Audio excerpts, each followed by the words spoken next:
students! Today we're going to be listening to a presentation by somebody here who calls himself Charisma on Command. I wrote it down here. You guys get your notebooks ready, and you can also fill it out like this with the good and the bad. I already gave him a check mark because he's already making an effort to talk about how to argue with someone who won't listen. And we, of course, as vegans, understand this perfectly.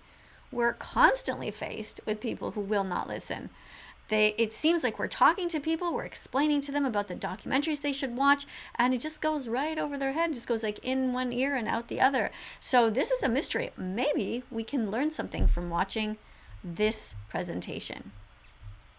It seems to be harder than ever to get through to people logically. In fact, some of the smartest people have the most sophisticated psychological booby traps. Oh yeah, check mark for that. Absolutely, you are completely right about that. When it comes to heated subjects. So in this video, we are going to break down why sometimes people won't listen to reason even when they're smart, and what techniques you can do to finally get through to those people so that they see the light. This is so exciting. Do you think that we will finally get an answer? Do you think that this video is going to give us the magic pill to help everyone in the world become vegan? This is going to explain to us how we should be talking to people, how we can get them to watch the documentaries, Earthlings, Cowspiracy, Seaspiracy, Dominion Movement, Forks Over Knives. Let's see. The first thing that you need to realize is that people can fall into a pit that makes them impervious to reasoned argument. Do you see that? Cognitive dissonance. Yes, absolutely. So he is talking about it. Yes, it's where people fall into a pit where they just don't see clearly. Let's see how he defines it. What pushes them into that pit is called cognitive dissonance. Cognitive dissonance is the state of having thoughts, actions, beliefs, or desires that are inconsistent with one another. The classic example is someone who smokes, knows that smoking kills, yet says that they want to live a long, healthy life. Or somebody who says that they are good to animals, they love animals, they're petting their dog, and at the same time they're taking a bite out of a chicken, or out of a pig, or out of a cow.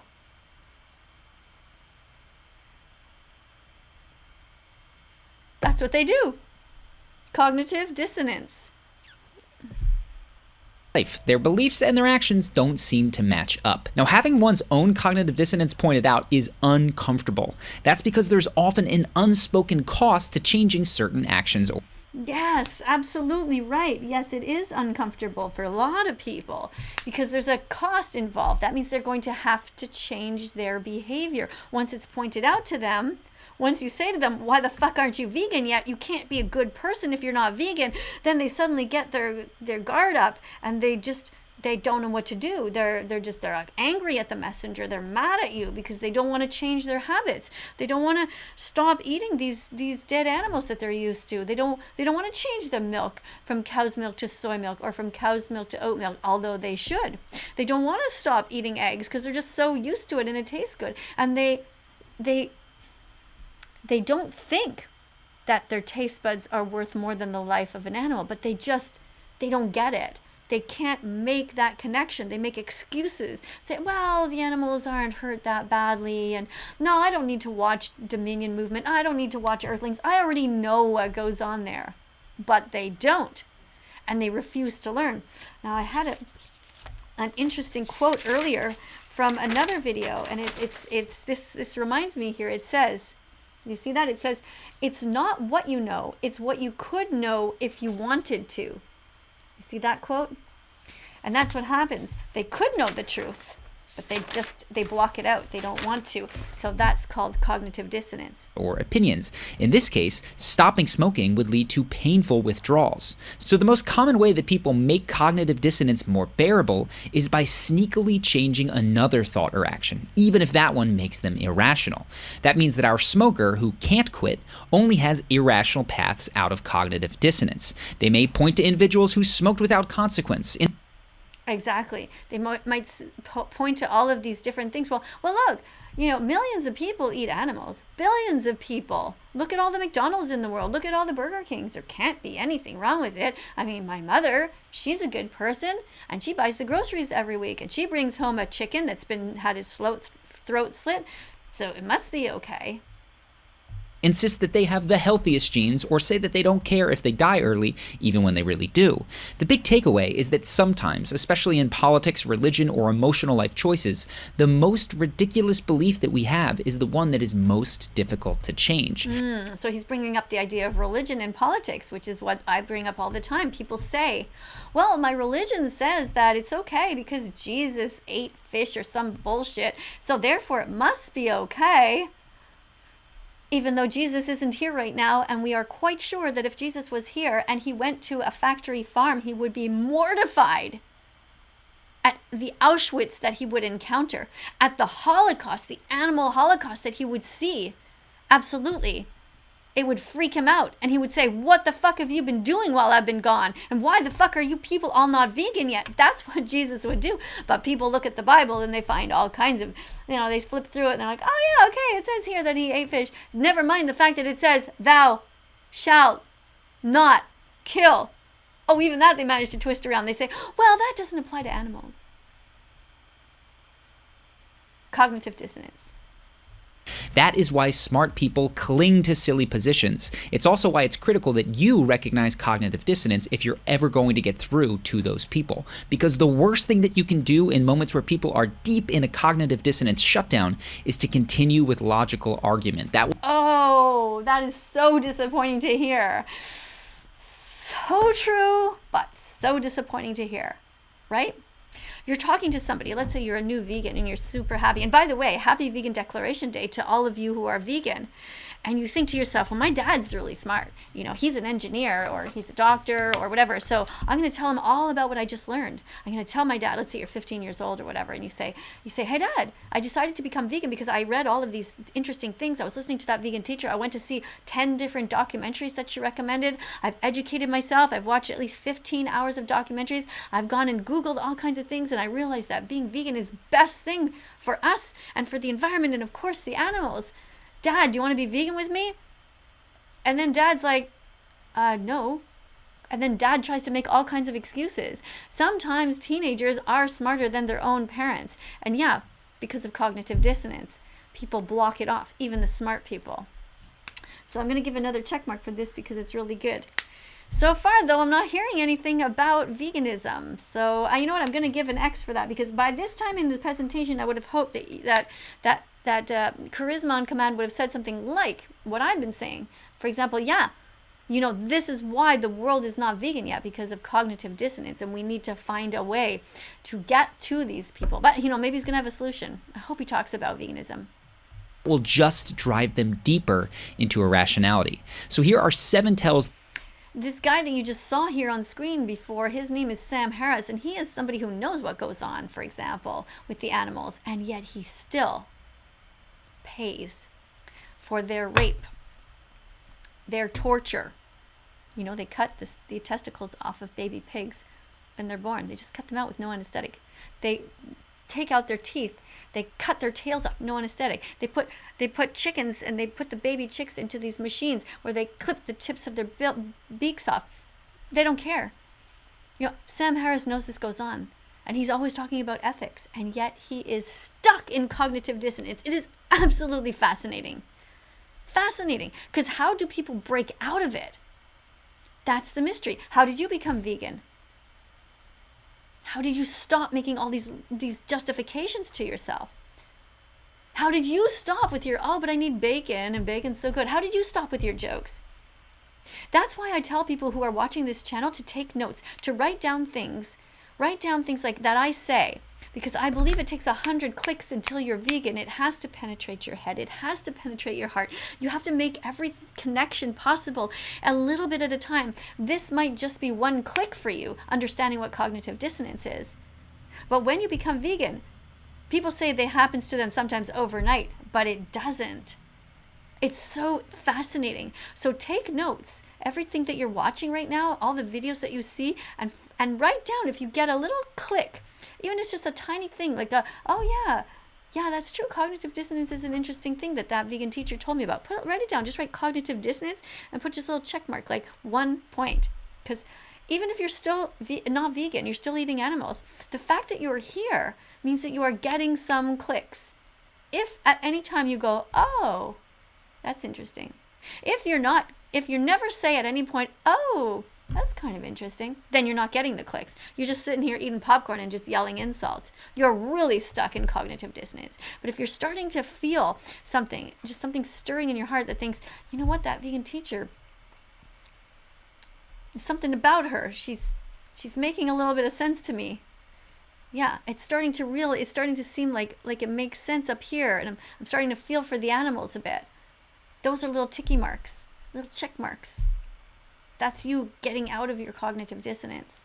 That someone is going into a cognitive dissonance shutdown, and you need to tread carefully. Keep in mind that none of these are perfect indicators. There are times when each tell is entirely reasonable. But if you see several tells, it's likely you're encountering cognitive dissonance. Also, my intent here is not to make fun of the people in these examples, just to learn from them, because we all get caught up in cognitive dissonance from time to time.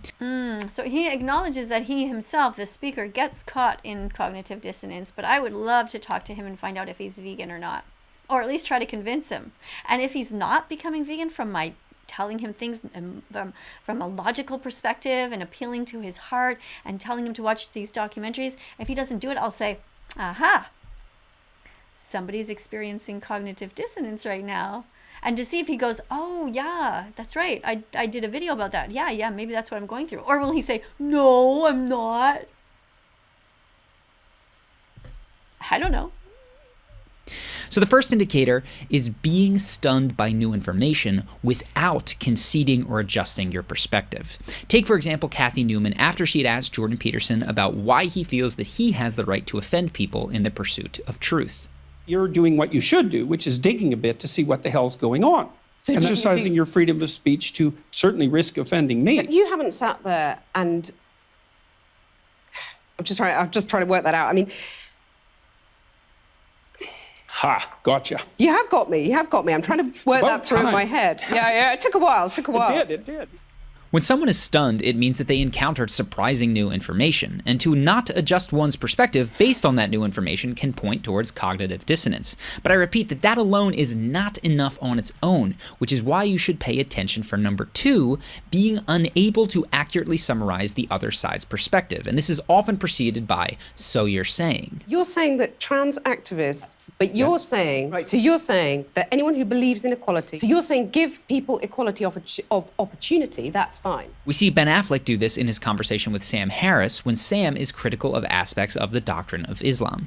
We have been sold this meme of Islamophobia where every criticism of the doctrine of Islam gets conflated with bigotry toward Muslims as people. Right. You're saying that Islamophobia is not a real thing. Now, this needs to be contrasted with summarizing the other side's perspective in a way that genuinely attempts to portray them in their own words. This is to be encouraged, and you can see Jon Stewart do it here with Bill O'Reilly. Let me go to a different point, if I may. It sounds like what you're saying is, and correct me if I'm wrong, and I don't want to be wrong when I'm with you, because you know I got mad love for you. That's a rap phrase. I got it. All right. The third tell is mind reading the other side's intent, especially when the intent is presumed to be nefarious. Ben Shapiro made this mistake in his conversation with Andrew Neil, assuming that Andrew must be on the left because he asked him pointed questions. Ben continued to disbelieve Andrew even when Andrew had indicated that Ben had misread his intent. You as a journalist are proceeding to call one side of the political aisle ignorant, barbaric, and sending us back to the Dark Ages. Why don't you just say that you're... I remember this interview, actually, and yes, I was noticing that Ben seemed to be really assuming some things that I don't think were necessarily there. on the left? Is this so hard for you? Why can't you just be honest? Mr. Seriously, Shapiro, it's a serious question. Mr. Shapiro, if you only knew how ridiculous that statement is, you wouldn't have said it. So let's move on. Would you vote I for Mr. think it's pretty evident from your own questions exactly what you are, sir. Trump?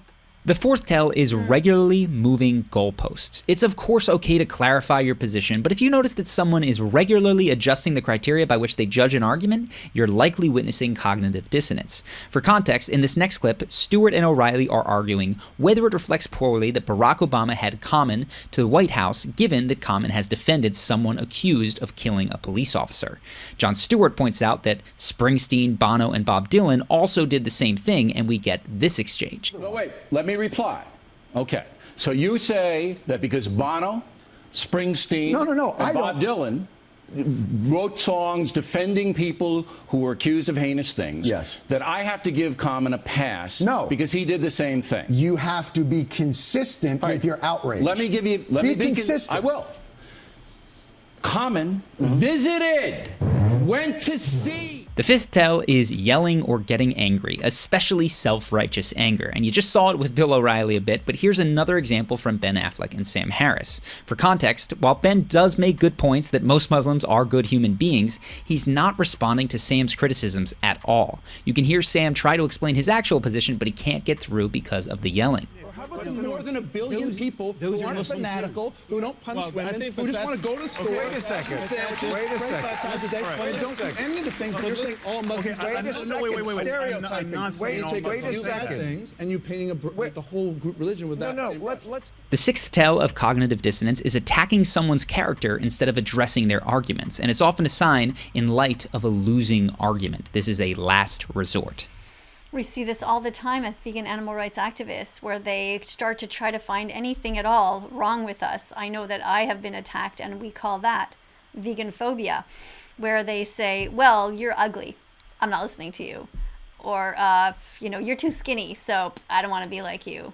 Or you have gray hair, so I don't want gray hair. I mean, I don't want to have gray hair if you're vegan. That's what happens, without listening to any logic at all, such as there are all kinds of different body types. I was this same body type before I became vegan, and I had gray hair before I became vegan, and I looked this way before I became vegan. But people will try to find anything at all, or they'll look into any kind of post at all and try to find something that's wrong with you instead of listening to your actual words. Because your actual words would force them to change a behavior. And that is hard for people to do. They don't want to. They're not brave enough. They're not kind enough. They're not generous enough. They're not smart enough. There's all kinds of reasons that people avoid becoming vegan. But what we need to do is find a way to convince them. So now I haven't heard anything. So I'm going to put another X here because I'm still waiting. Well, we're getting all these excuse type things, but we're not getting what should we do from Charisma on Command. We want to know, Charisma on Command, how do we get people to become vegan? You are, in terms of your group identity. You're just saying these things, though, to provoke, aren't you? I mean, you are a provocateur. I never say You're like anything. the alt-right that you hate to be compared to. You want to stir things up. And 7 is retreating from... We get that too as animal rights activists. I know that there are many animal rights activists who are accused of, oh, you just want fame. You just want to make money. You just want to create a shitstorm just for the heck of it. But that's not true as far as I can see. Animal rights activists are doing these things not because they want the attention on themselves, but because they want the attention on themselves so that they can show the billions of animals that are suffering on factory farms, so they can show the trillions of animals that are suffering in the oceans. They want to talk about the incredible amounts of pollution and the whales that are choking on the plastic. They want to talk about the baby boy chicks that are put on conveyor belts, and that because they will never be able to lay eggs, are put into a machine and somebody turns it on and it grinds them up to death. 1 day old baby chicks by the millions. Or they put them all in a giant bag. A giant plastic bag on top of their brothers and sisters. They tie a knot in it, and these baby boy chicks die from the weight of their own siblings above them, or because they choke to death. All this because you want eggs. This is what we need to talk about. From a point without any concession. This is the least of the giveaway, since there's often good reasons to move on in an argument, but it should be noted nonetheless, especially if someone retreats rather hastily to move along. For humor, don't set out now to and then. So he just said that what you should do is move along. That's not good advice, Charisma on Command. We don't want to move along. We want to find a way to keep the person's attention and speak to them logically and get to their heart. I mean, if your goal at Charisma on Command is just to have good relationships, but not to actually make a better world, then fine. It's easy. Just put on a big smile, talk about the weather, But that's not what I'm here for. I'm watching your channel to try to get some advice about how to be an animal rights activist, how to change the world in a positive way when you are stuck face to face with this cognitive dissonance. I'm not interested in provoking. But what Not in about the thing least. about, fighting and the lobster? Tell us about the lobster. Well, that's quite a segue. If you see 2, 3, or more of these signs, stop debating. Stop with logical arguments because they will not get you anywhere. You are in the midst of dangerous cognitive dissonance. Okay, so tell us what we should do. You said that already. You said that we should stop. Instead, your first order of business should be to re-establish rapport with the person you're communicating. Re-establish rapport. Okay. So, in other words, don't talk about the billions of animals that are suffering. Don't talk about the death that is on the plates in the restaurant that you're in, or when you're at Christmas dinner with your family. Don't ever bring up veganism. Only just talk about, something else.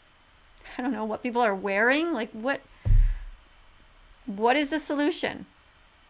After we reestablish rapport, Charisma on Command, then what are you saying that we should do? With. We've covered this at length in our videos on Crowder and Trevor Noah, which I'll link to for a thorough breakdown of rapport, but for the fastest effect, mid-conversation, crack a joke that does not insult the other side. Okay, so make a joke. So we're talking about something that's a matter of life and death. And you want us to start making jokes.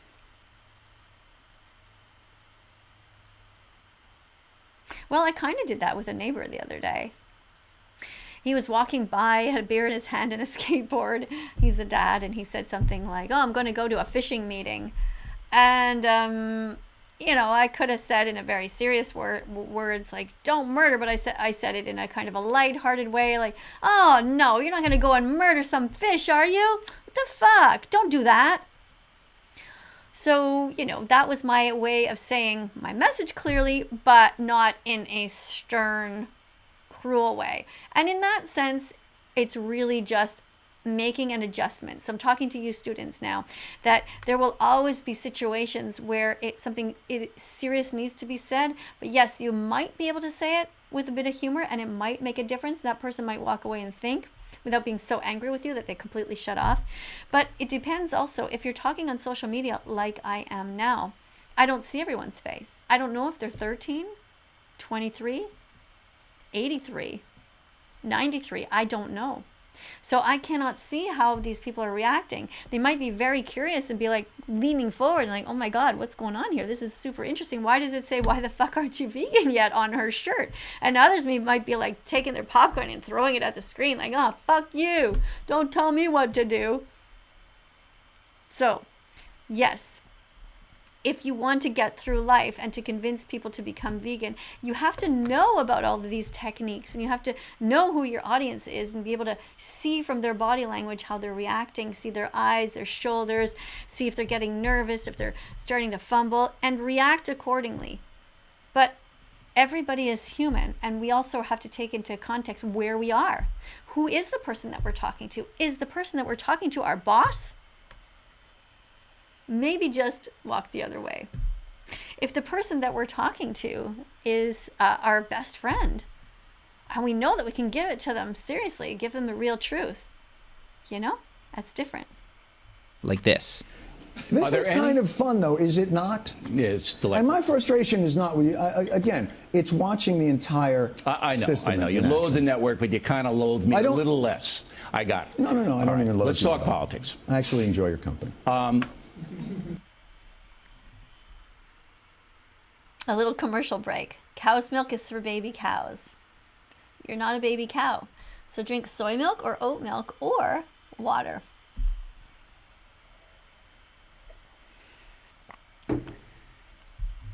I feel like we should get together outside of this weirdly egg-shaped table. Good-natured jokes are especially effective because cognitive dissonance is like a shell that prevents new information from coming in. As long as... Good one. Cognitive dissonance is like a shell that prevents new information from coming in. You are perceived as a threat, the other person's shell will stay up. But if you signal that you're not a threat by making someone laugh, they will feel safe enough to finally open back up. Once the other side has opened back up, you're going to have to employ 3 counterintuitive mindsets to finally get them to listen. First, demonstrate no superiority if they switch to your side. Yes. You can't say, ha, I told you so. I've been telling you for years you should be vegan. You can't do that because they might retreat back. As soon as they start to take a little bit of an interest in veganism, you have to make them realize that, hey, you know, I used to be like you too. I used to eat animals. I used to eat eggs all the time. I loved the taste of them. I used to have milk in my coffee. This is what you can tell people. When you rub winning an argument in people's faces, they will slip back into cognitive dissonance. If your aim is to change someone's mind, you need to resist the urge to do things like this. You talk a lot about the Pareto distribution, yes? That doesn't mean I defend it. Well, okay. No, not well, yes. okay. Yes. Second, do not force people to immediately live out their new values. Oh, interesting. So we can tell them that they should be vegan, but we shouldn't force them to be vegan instantly. We should let them take a couple of years. Keep murdering a bunch of cows and chickens and lambs. That's okay. Put a lamb, put a turkey on the table for a couple of more Thanksgivings. That's okay. Take your time. No, not when there are victims at stake. Not when somebody is suffering. That's different. We're not talking about a political side here or, arguing with where you're going to have your vacation this summer with your spouse. It's not the same thing. There's a much greater sense of urgency. So I'm going to give you an X for that. Unless I turn this back on and you tell me that the context matters and that there are victims involved, are you going to talk about the animals? Are you going to talk about the most innocent, vulnerable members of our society and how we don't have time? Hypothetical smoker is going to have a really hard time conceding that smoking is ruining their health if they're forced to quit cold turkey in that same breath. So you need to allow people space to separate honesty from integrity. Third, do not hold past inconsistencies against people. People have a strong desire to defend things that they've said and done in the past. So when you bring up those inconsistencies, it can drive them to abandon the new belief that they're trying out just so that they can remain consistent with their. Basically, what he's saying is that adults are children. Adults are immature. And if you go through your life with this shield all the time and with your arms crossed, you're never going to be able to change the world. You have to be willing to accept that you might be wrong. You might be wrong. You have to be willing to say, I've been eating these animals and I was wrong. And that's what I say. I tell everyone, it was wrong of me. I should never have eaten them. I should have been vegan a long time ago. I wish I had. Past selves. But all of this stuff is worth only so much if you use it just with conversation with others. Because the most dangerous cognitive dissonance you will ever encounter is your own. Your cognitive dissonance is what makes you the smart person with some dumb opinions, and we all have some. Now, admittedly, spotting cognitive dissonance in yourself is harder, though the 7 tells can tip you off if you... Okay, let's look at them again. So let's look at this to make sure that we are not suffering from cognitive dissonance. Myself and you. Because even though I'm vegan now, there might be another area of my life where I am completely closed off. I'm open to the idea that I could have cognitive dissonance when it comes to something else. So let's just read them again. Number 1, being stunned by new information without adjusting perspective. So if somebody's giving me, I'm gonna think about myself and you guys think about yourself, okay? Somebody's giving me new information and I'm just kind of stunned by it instead of adjusting. Inaccurately summarizing what the other side's perspective. Okay, so let's say somebody tells me something and I try to summarize it, but I get it all wrong because I'm not really listening. So number 3, misleading, nefarious intent of the opposing side. Okay, so just completely not really listening to what they're saying, regularly moving the goalposts that's trying to adjust to say, well, this and that, and, well, I do this, but, and yelling or getting angry. So if you find yourself yelling or getting angry, that could be a sign. Attacking a person's character instead of their argument, that's a really, really important sign right there. If you start attacking the person's character instead of what they're actually saying. And this is one thing I have learned to do in my life is if somebody, this is why I'm a little bit different than other animal rights activists, because even though there might be somebody who I completely disagree with on some things, I might not like the person in real life, like just think he's an asshole, rude or whatever. But if they say something that makes sense, I will promote their idea. I won't just be like, oh, that guy did this mean thing, so I'm not going to even talk about him or to him. So it's really a much better attitude to have, to be open and to listen to what a person says, because even the stupidest or meanest person might say some things that do make sense. And it's important to say, you know what, that does make sense. That part, that one thing you said, that's true. That's a sign of maturity. Number 7, retreating from a point without any concession. So, yeah, you just like run away, or you just like don't even say, well, don't say, well, let me think about what you said. You just completely block off the other person. This tends to happen when you have religious conversations with people about religion. They hold on very tightly to their religious ideas. So we're just going to listen to a little bit more. You have super high self-awareness. And the solution of allowing yourself to crack a joke, forgive your past inconsistencies, will help you move through cognitive dissonance gracefully. But there is one more piece that helps the most with your own person. And that's when you feel yourself losing track of an argument, you start to raise your voice, or you just get the sense that you're trying to win instead of learn or communicate, connect with your body. Literally, look downward into your chest, placing a hand on your heart or belly, and take a deep breath. Cognitive dissonance often feels like panic if you tune into it, which is why people enter fight or flight in those arguments. But when you slow down and you pay attention, you'll find that you're actually just having a discussion and exploring a perspective that may be more in line with reality. It is absolutely right about this. I'm going to give him a check mark because this is so important to do. If you hear me saying something and you're not vegan yet, and you feel yourself getting really angry, try to do what he just suggested. Just put your hand on your chest and just breathe and just think, okay, should I really be angry here? I mean, she's on the other side of a screen. Maybe I can just take a breath. Maybe I can just try to let my guard down and just try to feel or hear, just see what is her real message. Is she attacking me, or is she trying to make the world a better place?